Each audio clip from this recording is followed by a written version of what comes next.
Hi everyone. In Cherubini's treatise on Counterpoint and Fugue, he states there are two ways of composing triple and quadruple counterpoint at the octave. The first consists in adding to a double counterpoint one or two parts proceeding in thirds, either with the lower part or with the upper part. To his double counterpoint example, he adds first a part doubling the upper part a third lower, and then a part doubling the lower part a third above.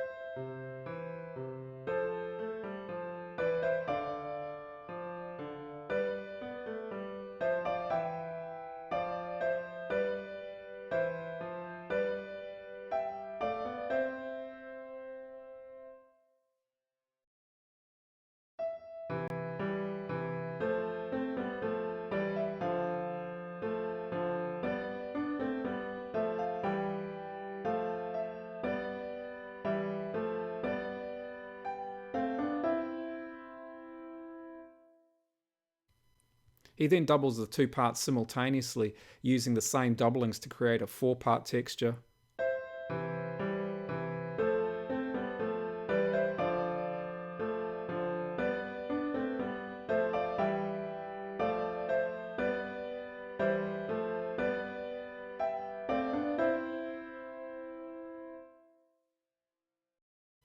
The first bar of the four-part example is then used to illustrate how the location of these parts are interchangeable.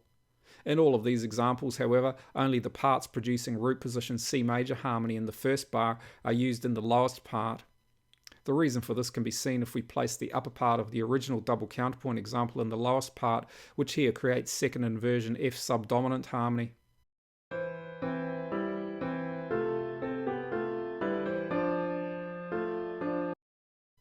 The need to abide by the various rules for part writing and harmony typically means that in many invertible counterpoint examples, certain part combinations will be avoided.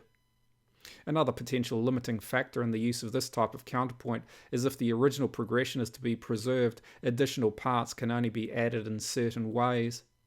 Here, for example, if the lowest part is doubled a third below, the initial chord is changed to A minor submediant harmony. Texturally also, some parts in this type of counterpoint lack independence given they are simply doubling another. Cherubini states the second way of composing triple and quadruple counterpoint consists in combining the parts in such a manner as they may be inverted, that is to say, so that each part can be placed above or below without changing the melody at all and without there arising the least objectionable point or the least infringement of the strictest rules. He then gives an example of triple and quadruple counterpoint.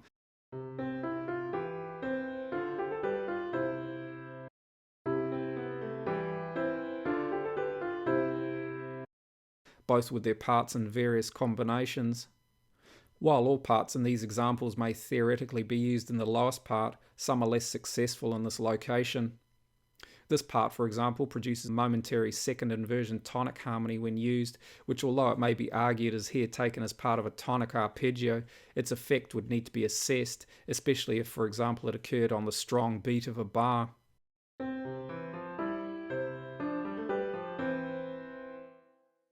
In the four-part examples also, the effect of this part's contour, which again produces second inversion tonic harmony when used in the lowest part, would also need to be assessed.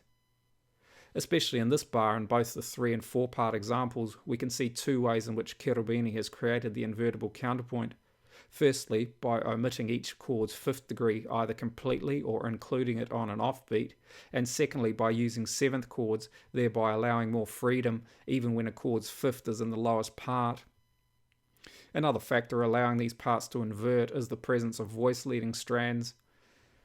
At its basis, each part of the 3-part example embellishes 3 different voice leading strands, one moving from the 1st to the 7th degree and back, another descending from the 3rd to 1st degree, and the final moving from the 5th to the 3rd. As mentioned, whenever a chord's 5th degree is included in a texture of invertible counterpoint, its placement within the overall melodic contour should be assessed to minimize or avoid forbidden second inversion usage. In the 4-part examples, the 1-7-1 strand of the 3-part texture is retained, while the 5-4-3 and 3-2-1 strands are altered, and a 4th strand moving from C major's 1st to 3rd degree is added. The presence of these strands reflect the voice leading of many cadential and passing progressions, and like those progression types in invertible counterpoint, the scale degrees often align vertically to create the counterpoint's framework. In the 4th fugue from Book 1 of the Well-Tempered Clavier by J.S. Bach, for example, the fugue subject and 2 countersubjects are written using the 2nd type of invertible counterpoint described by Cherubini. Shown here in the fugue's tonic key of C-sharp minor, the subject includes a descent from the 3rd to 1st degree. The 1st countersubject includes a descent from the 5th to 3rd degree, and the 2nd countersubject moves between the 1st and 7th degrees. Here the scale degrees of the 5-4-3 and 3-2-1 strands essentially descend together, while the 1-7-1 strand's 7th degree is offset by a suspension. A detailed discussion of Bach's use of triple counterpoint in this fugue is a topic of an upcoming video. In Bach's hands, however, the treatment of invertible counterpoint is not straightforward and includes many other techniques such as stretto and combining in single subject entries strands from different keys.